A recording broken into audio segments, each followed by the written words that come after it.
بسم اللہ الرحمن الرحیم۔ السلام علیکم ناظرین، آج ہم بات کریں گے کریکٹر سرٹیفکیٹ کے بارے میں۔ کریکٹر سرٹیفکیٹ کیا ہوتا ہے، یہ کون سا ڈپارٹمنٹ یا کب اس کی ریکوائرمنٹ کی جاتی ہے، کب اس کو ریکوائر کیا جاتا ہے، اور یہ کتنے عرصے کے لیے ویلڈ ہوتا ہے، کون سا ڈپارٹمنٹ اس کو ایشو کرتا ہے، جب یہ ایشو کر دیا جائے کریکٹر سرٹیفکیٹ تو اس کے کیا کنٹینٹس ہوتے ہیں۔ اب یہ جو ویڈیو ہے یہ موجودہ دور یعنی 2019 کا کریکٹر سرٹیفکیٹ کا کوئی پروسیجر نہیں بتا رہا، اس کے لیے انشاءاللہ جو ہی مجھے اپڈیٹ ملتی ہے جو پروسیجر چینج ہو گیا ہے اس سے ریلیٹڈ ویڈیو اپلوڈ کر دی جائے گی۔ لیکن کچھ عرصہ پہلے اس کا یہ تھا، آپ کو اپلیکیشن فارم بتا دوں، یہ اپلیکیشن فارم ہوتا تھا اور آپ خود جا کے سٹی پولیس آفیسر کے آفس میں جا کے یہ فارم لے سکتے تھے۔ اس کو فل اپ کرنے کے بعد متعلقہ کونسلر سے تصدیق کروانے کے بعد، اور یہ ڈاکومنٹ سارے اٹیچ ہوتے تھے، یہ 2 تصویریں، ایک شناختی کارڈ ہو گیا، پاسپورٹ ہو گیا، ٹسٹڈ ہو گیا، اور ایک ایفیڈیوٹ ہو گیا۔ لیکن ایفیڈیوٹ یہ اس صورت میں تھا کہ جب اپلیکینٹ جو ہے وہ خود بیرون ملک ہو، اس صورت میں ایفیڈیوٹ لگایا جاتا تھا۔ لیکن اب موجودہ جو کہ تھوڑا سا چینج ہو گیا ہے، اب ہر جو بھی کریکٹر سرٹیفکیٹ بنوا رہا ہے اس کی جانب سے ایفیڈیوٹ درکار کیا جاتا ہے۔ وہ بیان کرتا ہے کہ میرا کریکٹر ٹھیک ہے، وہ خود بھی بیان کرتا ہے اسٹامپ پیپر پر۔ تو یہ ہو گیا اپلیکیشن فارم، اور اس کی بیک سائڈ یہ ہوتی تھی، اس میں کچھ لکھا ہوتا تھا، یہ آپ دیکھ سکتے ہیں۔ لیکن اور یہاں پہ یہ تصدیق وغیرہ یہ دیکھیں DSP لکھا ہوا ہے۔ اور اب یہ تمام اپلیکیشن فارم کو فل اپ کرنے کے بعد جو فرنٹ پیج ہے اس کا، ڈاکومنٹس اٹیچ کرنے کے بعد آپ متعلقہ کونسلر سے تصدیق کرائیں گے، پھر SHO کے پاس جائیں گے متعلقہ، وہ آپ کو تصدیق کرے گا کہ آپ کے خلاف کوئی کرمنل ریکارڈ نہیں ہے، سٹیمپ لگا دے گا اور پیچھے لکھ بھی دے گا 2-3 لائنیں، اور وہی آپ ڈاکومنٹس تمام لے کے متعلقہ DSP کے پاس جاتے تھے۔ وہ DSP سیم ٹو سیم دیکھنے کے بعد فارورڈ کر دیتا تھا، فارورڈ کی سٹیمپ لگا دیتا تھا، اور وہی فارورڈڈ یعنی وہ ڈاکومنٹس تمام جو ہے وہ آپ سٹی پولیس آفیسر کے آفس میں لے کے جا کے ان کو جمع کروا دیتے تھے، اور کوئی 10-15 دنوں کے بعد آپ کو مل جاتا تھا۔ لیکن اب چونکہ اس کا کنٹرول جو ہے وہ نادرا جو خدمت سینٹر ہے وہاں پہ بھی دے دیا گیا ہے، اپروچ کر دی گئی ہے، 1 ونڈو آپریشن آپ سمجھ لیں، وہیں پہ آپ کو جا کے پروسیس کروانا پڑتا ہے آج کل۔ تو اس کا جو کوئی اپڈیٹ مجھے ملتی ہے کہ کیا پروسیجر ہے، اب موجودہ کے جو ڈاکومنٹس لگتے ہیں تھوڑا سا 19-20 کے کوئی فرق ہوگا، جو جیسا کہ میں نے آپ کو بتایا کہ ایک ایفیڈیوٹ اضافی کر دیا گیا ہے کہ اب ایفیڈیوٹ ضروری ہے اس شخص کا بھی جس کا کریکٹر سرٹیفکیٹ بنوایا جا رہا ہے۔ تو اس کی الگ سے ویڈیو اپلوڈ انشاءاللہ کر دی جائے گی کہ کیا پروسیجر ہے۔ لیکن ابھی یہ جو کہ کنٹینٹس کے بارے میں بتانا ہے کہ کریکٹر سرٹیفکیٹ میں کیا درج ہوتا ہے، یہ کتنے عرصے کے لیے ویلڈ ہوتا ہے۔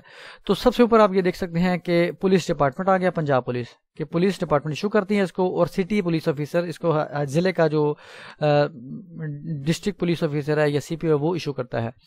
کریکٹر سرٹیفکیٹ اوپر لکھا گیا اور یہاں پہ نمبر آ گیا۔ اب یہ نمبر وہ ہے جو پولیس ڈپارٹمنٹ کے ریکارڈ میں رجسٹرڈ ہے، انہوں نے جو نمبر لگایا اس کریکٹر سرٹیفکیٹ کو، ہر کریکٹر سرٹیفکیٹ کا اپنا نمبر ہوتا ہے، تو یہاں پہ وہ نمبر آ گیا اور یہاں پہ ڈیٹ آ گئی کہ کس دن یہ بنا یا ایشو ہوا۔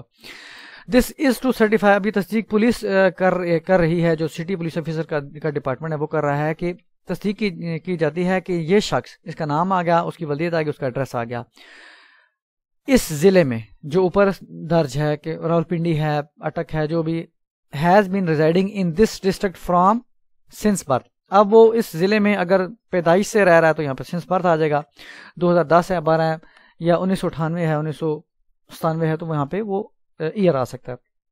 یہ تو وہ بتایا کہ وہ اتنے عرصے سے اس ضلع میں رہ رہا ہے۔ دیر از nothing against him here on the record of police station as reported by police station Gujar Khan. اب سٹی پولیس آفیسر کہہ رہے ہیں جی کہ اس کے خلاف کوئی کرمنل ریکارڈ نہیں ہے، جیسا کہ تھانے نے ہمیں انفارم کیا۔ کون سا تھانہ تھا؟ گجر خان، چونکہ اس کو گجر خان تھانہ لگتا تھا اور گجر خان ضلع راولپنڈی کی حدود میں ہی آتا ہے، تو اس وجہ سے انہوں نے کہا جی گجر خان تھانے کے مطابق اس تھانے میں کوئی ریکارڈ نہیں ہے اس شخص کا۔ اب SDPO یا DSP کون سا لگتا تھا اس تھانے کو، تو وہ بھی گجر خان کا ہی تھا۔ نیشنل آئیڈینٹی کارڈ آ جائے گا اس شخص کا جو اس نے اپلائی کیا، اور ڈیٹ آف ایشو اس نیشنل آئیڈینٹی کارڈ کی آ جائے گی۔ یہاں پہ پاسپورٹ نمبر آئے گا اس کریکٹر سرٹیفکیٹ بنوانے والے کا، اور کریکٹر سرٹیفکیٹ بنوانے والے کے پاسپورٹ کی ڈیٹ آف ایشو بھی یہاں پہ آ جائے گی۔ یہ ہیڈنگ جو لکھے یہاں پہ بتایا گیا ہے کہ یہ کریکٹر سرٹیفکیٹ ویلڈ کس کے لیے ہے۔ ویلڈ آ گیا جی فورن ایمبیسیز میں، یہ ایمبیسیز میں کیونکہ جو کچھ فارن کنٹریز میں ملازم ہوتے ہیں وہ اپنے ان کو جمع کروانا پڑتا ہے اپنے امپلائر کو، یعنی جو ان کی کمپنی ہوتی ہے وہ ریکوائر کر سکتے ہیں، تو وہ اس صورت میں یا امیگریشن ہے یا ویزا پرپز ہے، یہ اس کے لیے استعمال کیا جا سکتا ہے۔ And valid. اب یہاں پہ لکھا ہے ویلڈ کتنے عرصے کے لیے ہے تو 3 months ہے. یہ 3 مہینوں کے لیے ویلڈ ہوتا ہے جب سے یہ ایشو کیا گیا ہو. From the date of its issue only. یہ 3 مہینوں کے ویلڈ ہے. اب یہاں پہ اس شخص کی تصویر آ جاتی ہے جس نے اپلائی کیا ہے, جو اپلیکینٹ ہے, اور یہاں پہ مہر آ جائے گی سٹی پولیس آفیسر کی سگنیچر آ جائیں گے, یہاں پہ دوبارہ مہر, یہاں پہ سٹی پولیس آفیسر اور. تو یہ کریکٹر سرٹیفکیٹ تھا کہ یہ کنٹینٹس ہیں. انشاءاللہ جو اپڈیٹ ہے اس سے ریلیٹڈ کہ کیا پروسیجر ہے مکمل, کیا ڈاکومنٹس لگیں گے, انشاءاللہ وہ پھر آپ کو اپلوڈ کر دی جائے گی ویڈیو یوٹیوب پر انشاءاللہ.